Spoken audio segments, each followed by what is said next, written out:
supaya rumah tanggane panjenengan niku awet, ayem, tentrem lan tansah harmonis sampai usia tua atau sampai awake dhewe dipisahke karena maut.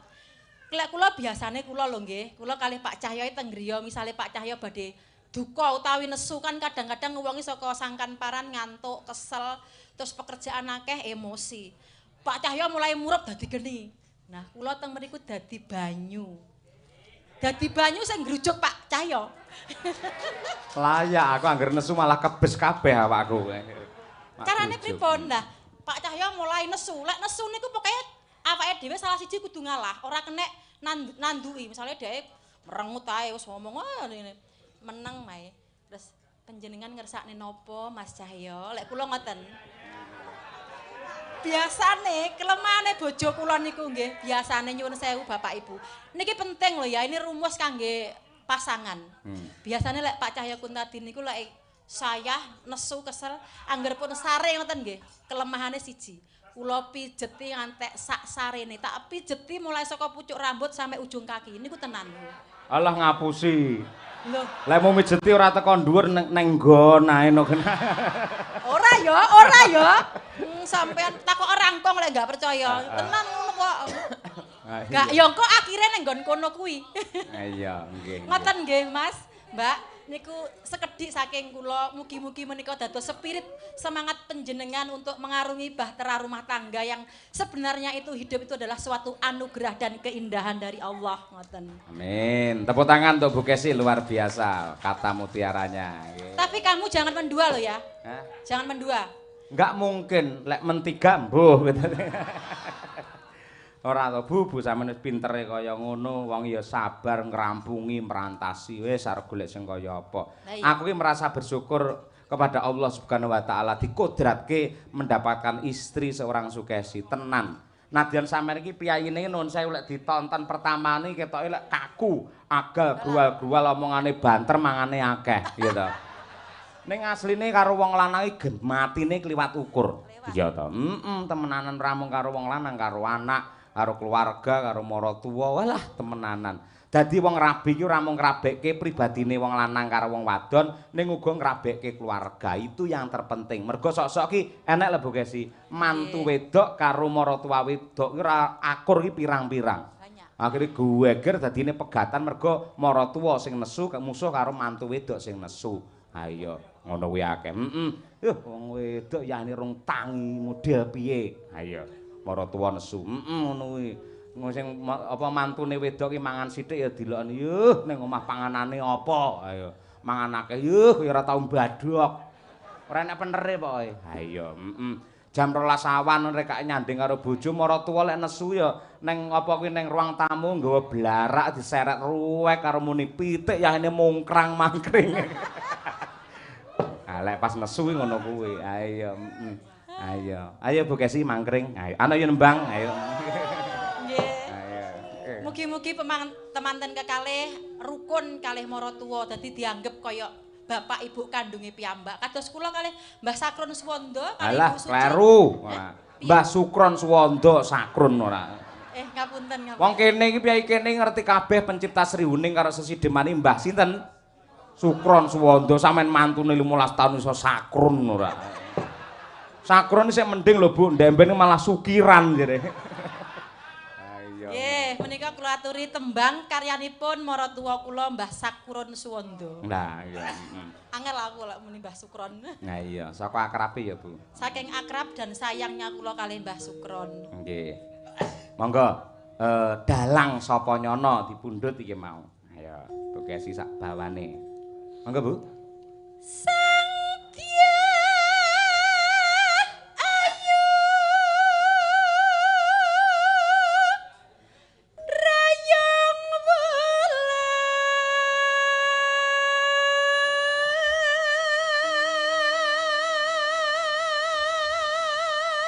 Ngapunten bapak-bapak, niki wingking kelir napa nggih enten sing mirsani? Jaman ngeten iki sik enten piyai nonton wayang nang mburi kelir. Luar biasa. Longko lho, biasanya mesti rayan teng ngarep. Sing mburi kelir mugi-mugi tansah pinaringan rejeki melimpah, Pak, jenengan. Elok kaya jaman biyen. Lah sing ngarep-ngarep butuh arep mentelengi sinden iki pol-pol iki. Ayo. Halo Pak De. Oh, kathah Be. Kathah sanget nggih. Elok kaya jaman biyen kuwi. Karo mantuk-mantuk ngono. Ora ngerti wajahku ning mirengne swara kula niku mantuk-mantuk ngono. Karo mesam-mesem dhewe Mbah Kakung ning mburi. Nggih, Mbah Kakung mburi kelir niki lampanipun Bagong kringeten, ora jagong kebangetan. Ayo. Ayo. Malah ora. Biasane lali ngono kuwi. Ayo. Monggo.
Gumelar Budaya Agung napa niku Bu Gesi? Kagunan ringgit Purwa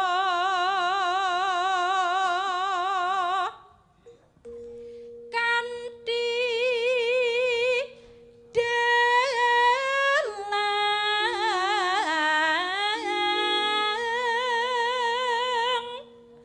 kang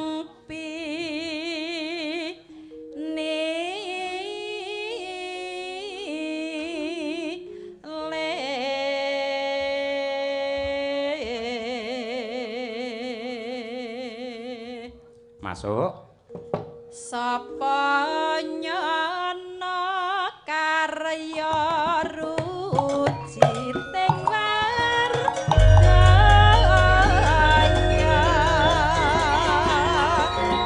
cahya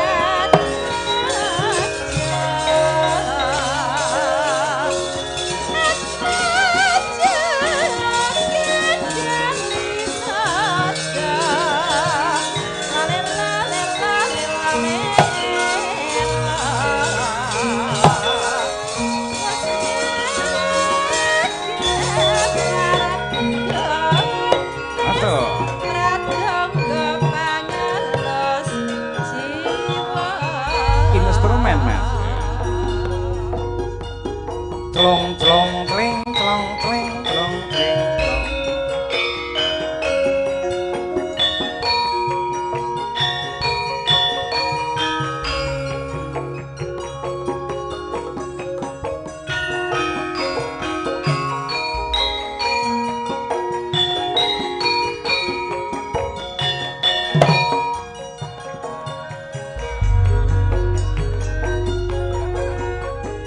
kaprae kang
Matur sembah nuwun.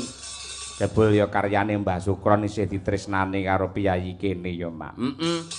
Terus ki ya rada langka lho, Nduk. Ki langka diaturake dalang sapa nyana merga kuwi kisah ketoprak. Ketoprak. Dadi Dipati ing Carang Soka ya kuwi Adipati Puspa Andung Jaya. Oh ya Puspa Andung Jaya. Kuwi kagungan putri sing jenenge Dewi Rayung Wulan kuwi dipalakramakake karo ya kuwi putrane Adipati Yudapati ing Parang Garuda sing jenenge Josari. Oh Josari. Wis kaya cara wayang ya Lesmana Mandra Kumara. Terus akhirnya jane Rayung Wulan lak ora tresna. Nalika ditanggapne wayang ya kuwi dalange dalang sapa nyana, sindene iki Mbak Yune karo adine. Dalang sapa nyana? Ya, Ambar Sekar karo Ambar Sari. Lah nalika bar perang Cakil terus perang Gatotkaca karo Buta Babrak. Kuwi samberan Gatotkaca kuwi ndelalah nyampluk wujude lampu blencong ngene iki. Ya. Lampune dadi peteng dedet bareng biar padang manten wedok karo dalang sapa nyana ora eneng. Ya. Dadi mantene wedok digondol karo dalang sapa nyana ora. Sing gondol malah manten wedoke mergo sing kedanan karo dalang sapa nyana iki manten wedoke. Ning ndi-ndi renek critane dalang gondol karo manten renek critane. Ayo. Iya. Sing gampang kedanane lek wong wedok-wedok kuwi. Ayo. Ayo ngono kuwi. Aku mbiyen karo Bu Kesi ya digondol lho, Nduk. Ayo. Iya Mak. Gandeng aku mbiyen lak urung sepira umurku to. Ora ngerti bangsa ngono kuwi ngerti-ngerti dijak rabi. Ayo Mak ya. Ngono kuwi. Mongko aku mbiyen gur nonton wayang sing ngasta iki Pak Nom Surata aku ngangge blangkon kliwir ki lho, Nduk. Aku tak tulisi KWN ngono kuwi. Ayo. Ngerti-ngerti kok dadi bojo. Ayo. Halo. Napa? Nek sampean lak ya bahagia toh? Wah, lahir batin dunia akhirat aku. Amin. Tenan lho ya. Timbang masalah lek njawab ngono ya, Bu. Wah, wedi dhisik. Iya. Ngono kuwi. Ya wis, makasih Le, ngono makasih. Semoga kita bisa menjadi contoh bagi pasangan-pasangan muda, menjadi spirit dan motivasi buat anak-anak sinden-sinden kita. Amin. Yo lek iso aja mung kaya awake dhewe, kudu luwih kok awake dhewe. Kowe kuncine anggere wong kekeluargaan sing lanang karo sing wedok ki basa, aman niku. Ayo. Aman. Terus kunci meneh yen padha muslime angger kerep berjamaah. Upamane ya sing wedok ki terus tetet-tetet wong lanang turu-turu kaya ora nyambut gawe babar pisan, ora duwe kaya babar pisan. Anggere sing wedok tetet-tetet angger sing lanang ndang wudu terus ya dik jamaah rampung ki engko. Iya, Pak.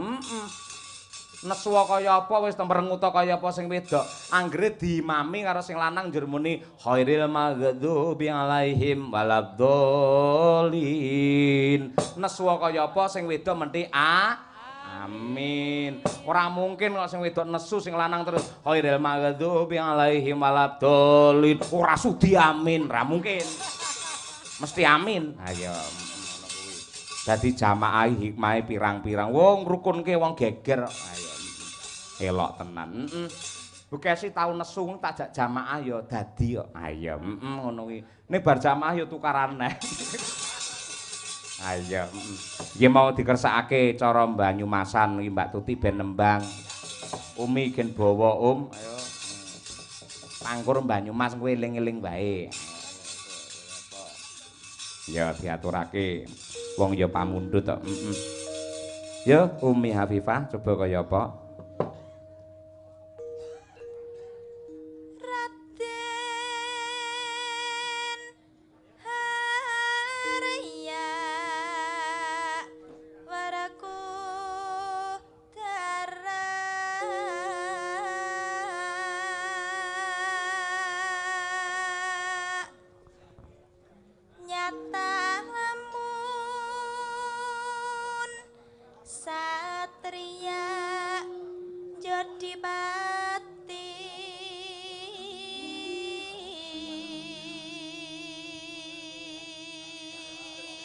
Ugi ngaturaken sugeng rawuh dumateng Bapak Camat ing Widodaren. Ya. Monggo insyaallah ya bakal nembang yen urung kondur. Tak aturi nembang nggih. Ya Nduk Umi.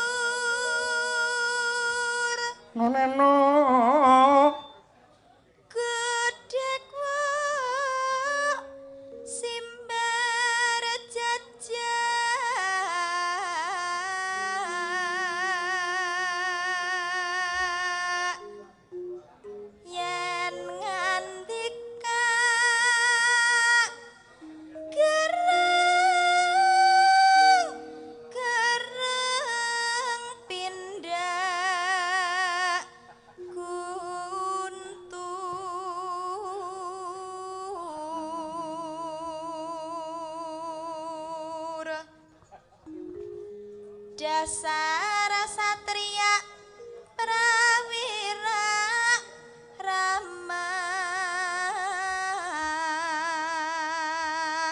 Siap, Dik. Heling kula heling gunungane Senapati.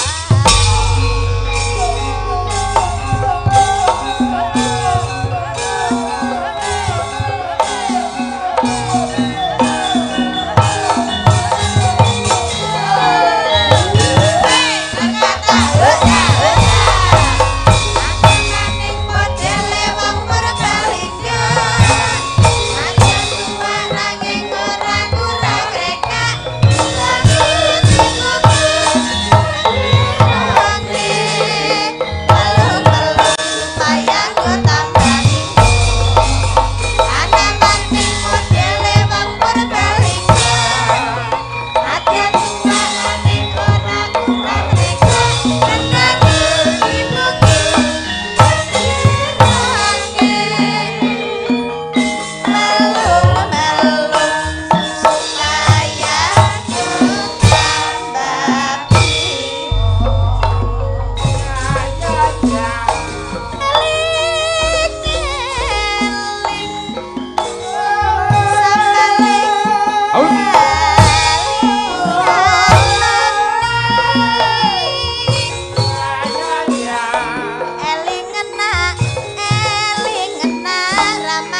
mlumpate iki dhuwur ancang-ancange. Bareng mumpat gemak nyik. Ah iya biasane ngono kuwi lek pemanasan kaya ya bareng tenanan terus ndang bar. Iya. Luar biasa. Kasanah budaya dasare sing nembang ki ya iki domestik kok, Nduk. Lah iya. Iki saka laladan Widodaren. Kauman ya Tik sampean ya. Kauman Widodaren. Yen piyai iki Aku mau ngomong apa? Sing nembang Umi sing nari iki Tutik ngono. Nah iya ngono kuwi. Lho, iki ya Mbak Piyai kene ning nyatane wis terkenal kuwi. Ha iya. Para penyanyi-penyanyi lek petuk karo Mbak Tuti ya mesti langsung nyembah lagu dodok. Menanan. Tiarap kok, Nduk. Ha iya. Aja mbrangkang. Tukang keyboard iki keyboard langsung diselehke. Ha iya. Ha iya. Terima kasih sih betah karo Madangkara Mbak Triastuti. Iya. Pak Camat napa tasih lenggah Mbak Tuti? Wah inggih alhamdulillah pun kundur nggih. Sakmenika gentos genduk Winong Nawangsih kalian genduk Birgita. Ayo Nduk, kaloro iki. Iki bintang-bintang sing lagi in ning TikTok iki. Ayo. Pokoke anggere si Winong anggere ngene iki, ngene ngono kae. Wah wis. Penontonnya ndak umum, Aji Mas ngelek dhisik dhewe. Tenan. Anggere gerung ngene-ngene rumah saka penontonnya akeh men. Nek Birgita ki pancen iki sinden kontroversi. Terus bir ora masalah karaktermu ngono kuwi. Karo memberi pelajaran kepada para netizen kuwi aja banget-banget le anggene menghina, mencemooh dan juga apa meremehke karo derajate Waranggana. Lek neng Kuntah di channel wis terdidik dengan baik, tertata dengan rapi. Ayo. Sosok sing penggemar saiki iki banding-bandingne sinden merendahkan Waranggana ngono ya, Mak. Mula tak belani tenan bir aja kuwatir. Lah sing neko-neko arep ngrabi kuwi langsung tolakan tak rabi dhewe.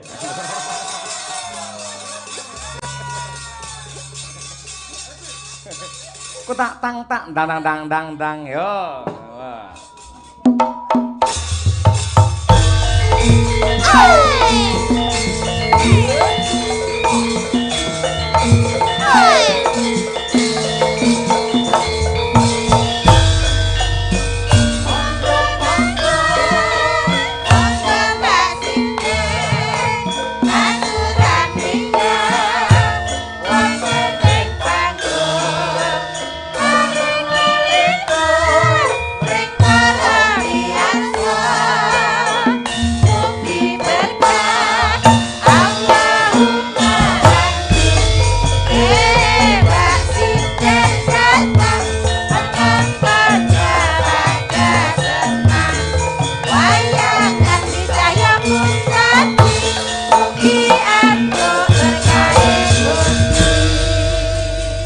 Selamat malam Nimas Ayu Winong Nawangsih. Oke Pak, selamat malam. Sik semangat, sik sehat ya Nduk. Masih semangat alhamdulillah. Terima kasih masih setia dengan Madangkara.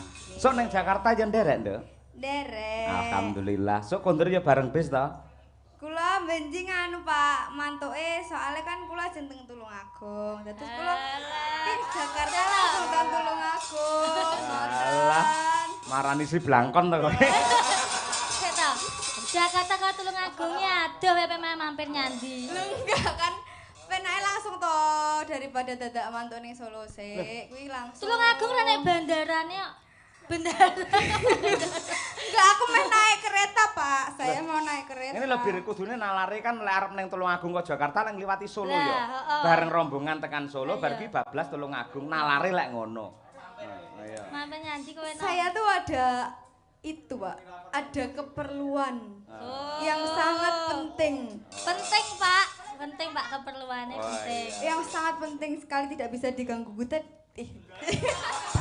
Terus tidak bisa diganggu gugat. Tidak bisa di cancel. Terus kowe turumu neng ndi nong? Lah kuwi engko dipikir kari. Lho piye ta? Ya wae turun nang endi ae aja nganti sing wedok sing bayari lho ya. Ning pom, Mbak, ning pom. Ning pom. Wis ra apa-apa ya.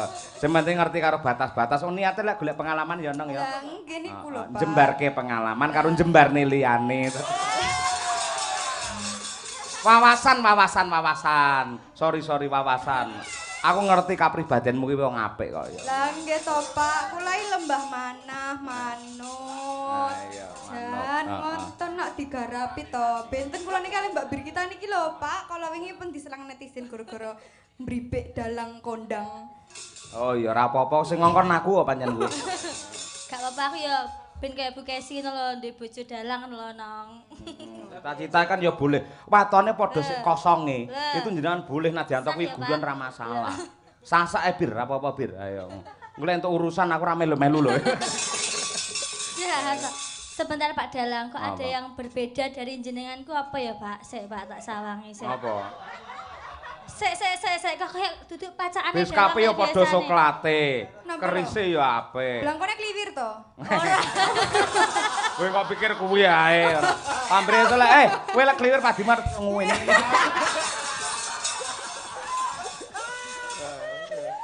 Apa? Pak jenengan kok mboten damel efek timang to Pak? Padahal jenengan itu sudah dibelikan oleh sinden-sinden sebagai Lah, kado, niku tapi lho kok ora sebagai dinggo. kado. Jenengan ini pripun? Aku ki melaksanakan pola hidup sederhana. Efek timang tak umbah kabeh sing ngene sinden-sinden lek ku ngenggo pas malam Minggu tok. Lah napa kok malah Iki malam Minggu ya. Lagi mau carry ngono lho. Loh, harusnya tuh jenengan tuh punya asisten pribadi ngono lho, Pak. Punya manajemen ngono, Pak. Lan apa wedok ngono? Ya cewek toh, Pak. Cewek mesti gemati, mesti setiti, Pak. Mesti nggak mungkin ada yang ketinggalan. Omong mbokmu jajal ngono ya. Bu. Bolak-balik lho carry ngene iki. Bu, Piye kok Nduk? sampai enten sing ketinggalan itu gimana, Bu? Napa kula asistannya Pak Ayak napa pripun, Bu? Lho iki mau sing salah kan ora aku kan ora salah. Ya pancen Mas tak lumpuhke, tak toto ning koper. Ning karo Pak Rohadi karo Larsoy diangkut tiket jam 12. Mongko aku durung ngecek ulang, kudune ora diangkut ning mobil. Lah bar diangkut aku kan tidur. Ngancani Pak Cahyo, lah baru kuwi dibablas di bawah. Kowe malah ngancani aku nyapo to. Ayo ngono. Dadine carry mergo urung tak cek. Lah itu kesalahannya Larso.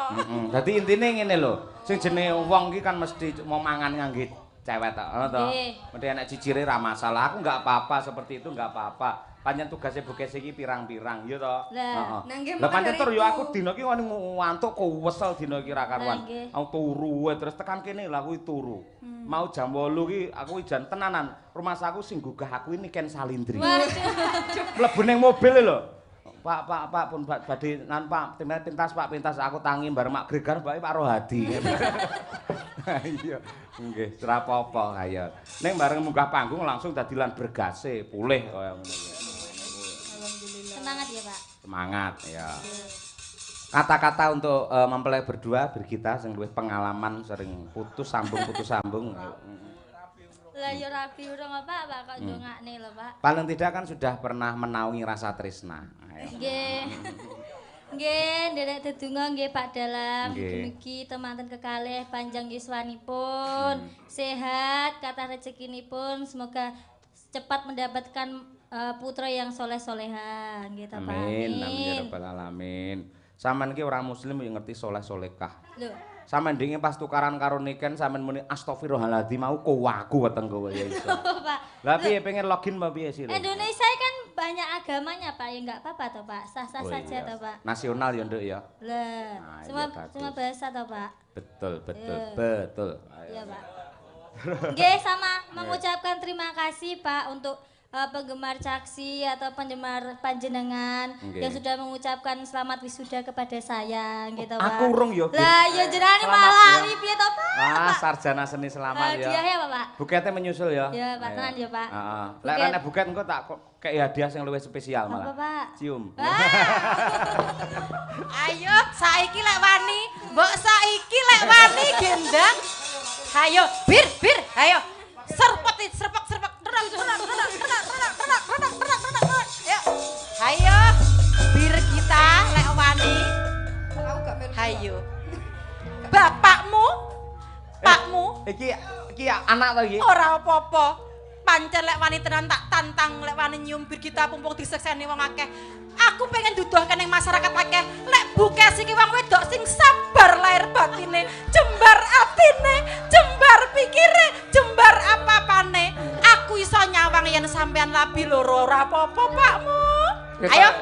sabar-sabar ngono aku teko omah mak sampluk parut engko. Ayo, lewani Bir. Ucapan wisuda kok sarjana. Ucapan nggih, Pak. Ngene. Nggih. Kok ya anake dhewe dudu sapa-sapa. Nggih, Pak. Matur nuwun nggih, Pak. Ayo tak deloke lek wani nyayang anake. Ayo, ucapan selamat. Nuwun nggih, Pak. Semoga semakin bermanfaat ya diri kita ya. Sing kenake blangkonku tok lho sini. Blangkonku kliwir sing kenake asline. Bar iki kok komentari netizen bir kita gatelen kok. Ora apa-apa kari ngukur no. Terima kasih, ra masalah aja wedi karo netizen. Boten, Pak, Santai nggih, wae. boten. Tenang, Dok. Bir kita tak omongi. Dalam- Memang kamu di Madangkara saya cetak menjadi sinden yang kontroversial. Ya. Kontrasepsial. Jadi kowe kudu kendel wani. Jadi yen melu Madangkara kowe ora entuk ngarani tanggapanku njaluk sakmene. Ning lek kowe lek melok grup liya kudu jadi bintang tamu, ngarani ra apa-apa. Ngarani 250. Nggih. Sukses pokoknya untuk kamu Bir kita. Aku bangga kamu sudah lolos gendong gelar sarjana seni. Ayo, Nggih. bar iki kayak gendong bayi. Nggih, berarti ngeten lho Pak, pelajarannya itu sinden itu tidak bisa disepelekan nggih Pak. Nggak bisa. Nggih, semua sinden itu sarjana sekarang itu sinden itu sarjana seni. Sekolah itu tidak gampang, diisi itu tidak gampang, tidak harus bisa nyinden, bisa nabo, tapi kuliah itu bagaimana kita berpikir secara kritis nggih toh Pak. Oh, betul luar biasa. Wis kaya ngono kuwi.